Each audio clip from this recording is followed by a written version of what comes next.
पहाड़ी पहाड़ी पहाड़ी मीठू पहाड़ी। नमस्कार दोस्तों, पहाड़ी उत्तराखंडी में आज जो चर्चा है, जिस पर हम लोग बात करेंगे, जिस खबर पर एक नज़र है। खबर एक मेन है, जो आम आदमी पार्टी के राष्ट्रीय संयोजक और दिल्ली के मुख्यमंत्री अरविंद केजरीवाल आप अपनी पार्टी के प्रचार प्रसार के लिए वो उत्तराखंड का जो दूसरा प्रमुख शहर है हल्द्वानी, वहाँ पर थे। वहाँ पर भी उन्होंने बिल्कुल घोषणाओं की अंबार लगा दी। समझ में नहीं आता इतने पैसे वो कहाँ से लाते हैं। वो कहते हैं कि परिवार में एक सदस्य को सरकारी नौकरी दी जाएगी, नहीं मिलेगी तो तब तक 5,000 रुपये महीना सरकार उसको देगी। और सरकारी नौकरियां जो हैं उसमें 80% जो भर्ती है उनमें आरक्षण किया जाएगा उत्तराखंड के लोगों के लिए। अब आप ये बताइए, जो सर्वोच्च न्यायालय बार बार केंद्र सरकार तक को कहता है कि आरक्षण की सीमा को 50% के अंदर रखा जाए, आप 80% ले जाओगे। मतलब जितने भी राजनेता हैं सब ने सिस्टम का मखौल बना के रखा हुआ है। और मुझे लग रहा है कि इन्होंने उत्तराखंड को सब लोगों ने अपना जो है प्रयोगशाला बना के रखा है। बहुत सी बातें सुनने में आती हैं, लोग कहते हैं उत्तराखंड के लोग जल्दी लालच में आते हैं। पहले आपने 300 यूनिट का एक झांसा दिया कि 300 यूनिट बिजली फ्री दी जाएगी।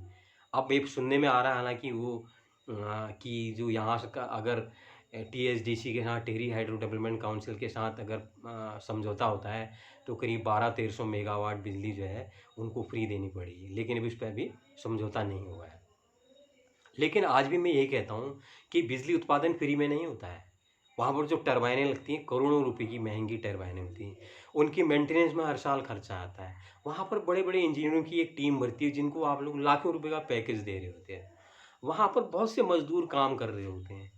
वहाँ पर जो पानी का लेवल है वो आपको बना के रखना पड़ता है।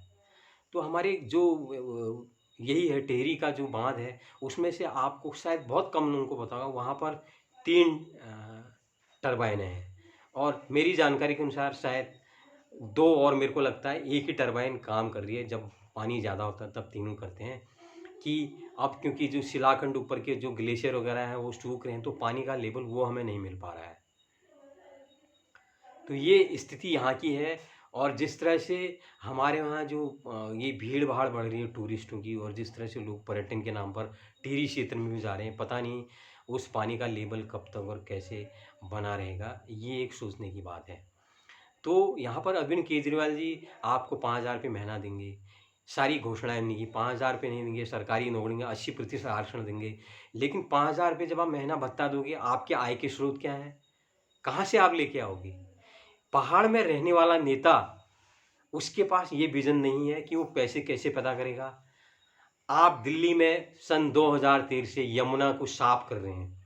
हर साल कहते हैं कि मैं आपको अगले साल आपके घरों में यमुना जी का पानी मैं पिलाऊंगा, आप यमुना जी में सैर कर पाओगे, आप यमुना जी के किनारे पार्कों में घूमने जाओगे। कहाँ वो आपके पार्क के? यमुना जहाँ थी वहीं हम यमुना की जो सड़ाद है, गंदगी बढ़ती जा रही है। मुझे लगता है मैंने खुद आप में एक क्रांतिकारी नेता देखा था, लेकिन आज भी इन जो जो एक हमारे बाकी नेता हैं, चाहे कांग्रेस हो, चाहे बीजेपी हो, चाहे बाकी जो सपा बसपा, ये तो एक पारिवारिक वंश पार्टियां हैं, उनमें और आप में कोई अंतर नहीं है। आप फिर संयोजक चुने गए, आप लगातार तीसरी बार आप ही को संयोजक क्यों चुना? आपके अंदर गट्स होती तो आप कहते नहीं, इस बार संयोजक मैं नहीं बनूंगा, किसी और को चुना जाए। लेकिन आपको कहीं ना कहीं डर था, मैं अगर संयोजक नहीं रहा तो जिसको संयोजक बनाएंगे कहीं वो पार्टी में कब्जा न कर ले। आप इतने कमजोर आदमी तो आप स्वयं हो। आप जैसा कमजोर आदमी किसी देश का प्रदेश का भला कर सकता है, मुझे लगता नहीं है। और आप लोगों ने उत्तराखंड के लोगों को खाली फ्री का खाने वाला समझा हुआ है। तो आप ज़्यादा जोर मत लगाओ। और जो लोग आपके पार्टी में जुड़ रहे हैं, आ रहे हैं, पहले वो किस किस पार्टी में थे, क्या थे, और उनकी पृष्ठभूमि क्या है, कि उत्तराखंड छोटा रहा। यहाँ जितने लोग जुड़ेंगे ना, उनका रिकॉर्ड खंगालना कोई बहुत बड़ी देर की बात नहीं है। हो सकता है आपके कोठियाल जी बहुत अच्छे आदमी, हालांकि उनने भी जो पोस्टर जो बनवाया अपना, और अभी वर्तमान सीएम धामी को लोग जो पोस्टर उनने गंदा एक छपवाया, उससे ही पता लगा कि उनकी मानसिकता थोड़ा हिली हुई लग रही है। मुख्यमंत्री बनने के लिए वो कितना नीचे गिर रहे हैं, थोड़ा ये भी एक जाहिर हो रहा है। तो बहुत ज़्यादा आप ख्वाब सपने मत पालिए। तो आप, मुझे लगता है अगर होगा तो आप कांग्रेस के साथ गठबंधन करके सरकार बना सकते हैं। बेहतर हो कांग्रेस के साथ संबंध को अपना अभी से सुधारना शुरू करें। आप अपने दम पर सरकार बना लोगे तो ये मुगालते में आप मत रहिए। लोग अब जागरूक हो चुके हैं, लोग इंटरनेट के थ्रू, मीडिया के थ्रू, सोशल नेटवर्क मीडिया के थ्रू एक दूसरे से जुड़े हुए हैं। सबको पता लगता है जितने पार्टी में लोग आपसे जुड़ रहे हैं ना, उनका बैकग्राउंड क्या है, उनकी शिक्षा क्या है, वो लोग क्या करते हैं, उनका पूरा रिकॉर्ड जनता के पास है। तो आप बहुत ज़्यादा ईमानदार और क्रांतिकारी पार्टी होने का दम्भ भरना जो छोड़ दीजिए। नहीं तो पता लगा आपके इंडिविजुअल जो बड़े चेहरे हैं, उन चेहरों की भी पोल खोलने में देरी नहीं लगेगी जनता को। सबके चेहरे जो हैं बेनकाब करने में बिल्कुल भी देर नहीं लगी। आधे से ज़्यादा लोगों के बारे में तो मुझे भी पता है। लेकिन मेरा कोई उद्देश्य नहीं है कि मैं एक बंदे पर्सनली इस पे किसी पर अटैक करूँ। लोगों ने कहा था कि भैया जो बीजेपी कांग्रेस है उससे अलग पार्टी है, लेकिन आप उससे भी निकृष्ट लिए जा रहे हो।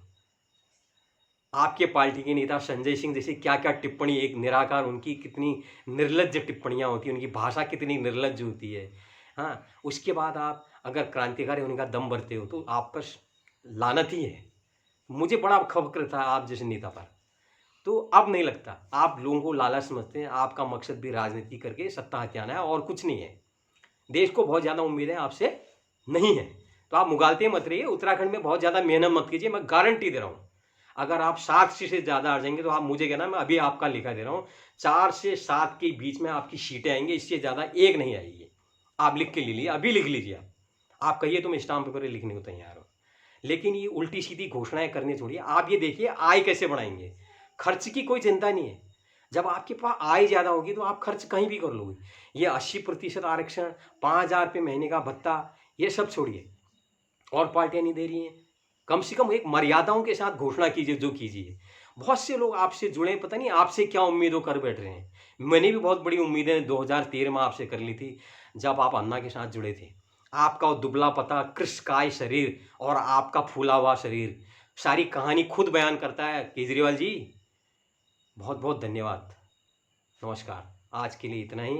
तो आप सब इस चीज़ पे गौर कीजिए। आज की चर्चा हमारी यहीं तक थी। धन्यवाद।